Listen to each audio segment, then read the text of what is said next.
How you doing, guys? I'm back with days 13 through 15 of my 31 Days of Horror Challenge. I got 3 more movies to talk about today, so I'm just going to get right into it.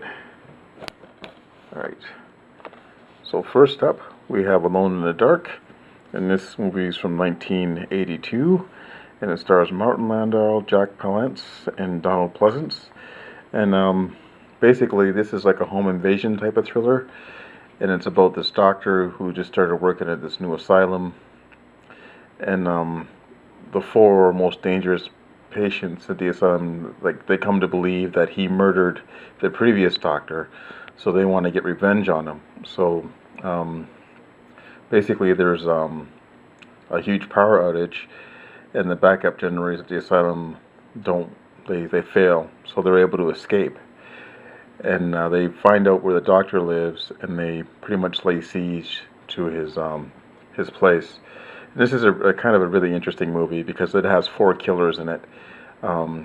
Jack Palance plays like a crazy military type guy, and then Martin Landau is like a crazy preacher, and there's like a 400-pound child molester, and there's another serial killer called the Bleeder, who whenever he kills someone, he gets a nosebleed, and he's actually a really cool killer.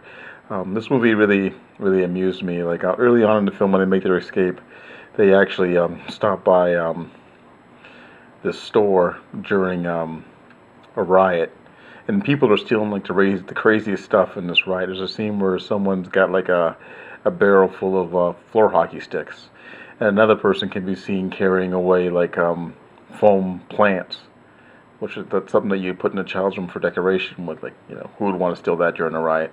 But anyways, the one killer, the Bleeder, actually finds a hockey mask, a goalie mask, like Jason almost, and he puts it on. Like, I don't know if this movie came out before Friday the 13th Part 3 or around the same time. I don't know if they came out the same year, but he puts the mask on and he kills somebody right away, and it's kind of cool because his nose bleeds and the blood's coming through the mask, which is kind of cool. Although he takes it off right after that, so you don't really see it again. But it was kind of cool seeing another killer with the hockey mask. There's a lot of good weirdness in this film, especially with both Charlton Heston and Martin Landau chewing the scenery in like every scene they're in. They're always so over the top. And even the character that plays the Bleeder, he won't show his face at the beginning of the movie. We can see him in like this agony, like he's got his face to the wall and he's clawing at the wall. Kind of a weird thing. There isn't really a lot of kills in this movie. There's like a decent number. I think it was like 4 or 5, as opposed to like a regular slasher film. It was a really odd film. And Lynn Shay, who from the Insidious movies, she has a cameo at the beginning of this movie as well. She plays one of the patients. Donald Pleasance plays like the head of the facility, but he's just as crazy as the patients he's overseeing, which I thought was kind of weird. I really did enjoy this film, and I recommend anyone who hasn't checked it out to go ahead and do so. Alright, next we have Waxworks 2, Lost in Time. Originally I was going to review both movies, but Aaron Pinn and his son did a really great review of Waxworks that I can't really follow up, so you should check out his review for Waxworks. It's really good. Now Part 2 is a bit different from the first movie, and I got to give it props for trying to do something different. In the first movie, there was a wax museum that people were going to when they were getting trapped into the displays. They'd go into it and they'd become victims of it. Whereas this is much different.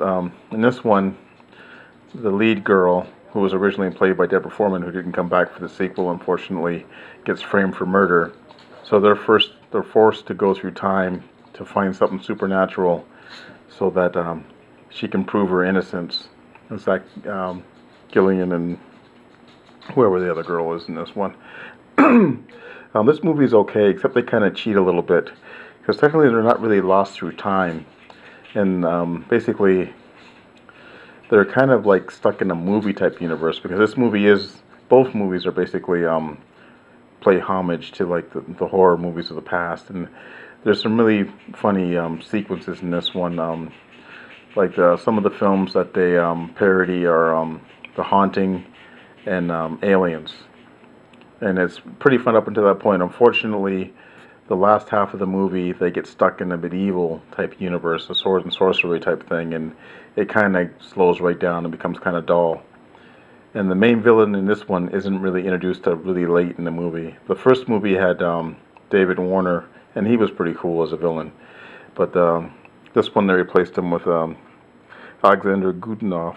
He was the blonde bad guy in the first Die Hard movie, the one that gets hung by his neck, and at the end his neck's all broken, but he's still alive, and then they shoot him or whatever. He's kind of dull in this one. I know he had drug problems before he committed suicide, but he was kind of dull as a villain in this. The movie doesn't pick up again until they start going to different worlds again. And there's a quick one where they end up in a mall full of zombies, which was a homage to Dawn of the Dead. And there's even a homage to the Godzilla movies, where the movie suddenly becomes dubbed, which, you know, like they're supposed to be trapped in time or some kind of bizarre universe, but I would have preferred it had they been in traveling through the movie universes as opposed to this bizarro good versus evil scenario. They actually cocked it up. I still enjoyed this film, but it wasn't as good as the first Waxworks. Okay, and last up we have Penumbra, and this is a movie I picked up a little while back, but I haven't had a chance to watch it until now.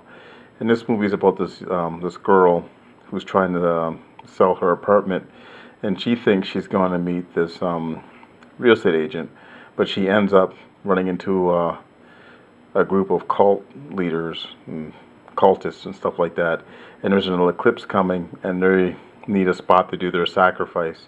So it's kind of like this Three's Company misunderstanding type of thing.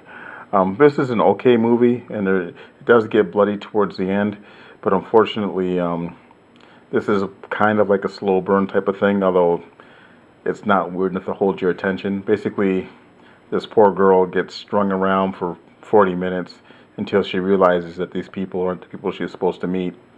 And then, you know, she gets abducted and stuff like that. It's an okay film. There is a twist towards the end, but the twist really isn't strong enough. Like, maybe for some people, but not for me. And also, the film feels the need to punish the girl. Like, she's not like a nice person, her character, but she's not like a bad person. And I think the film kind of makes a mistake thinking that we really want to see her punished, because she didn't really deserve it, the fate that she has in this movie. Alright, thanks for watching, guys, and I'll talk to you guys in a little bit.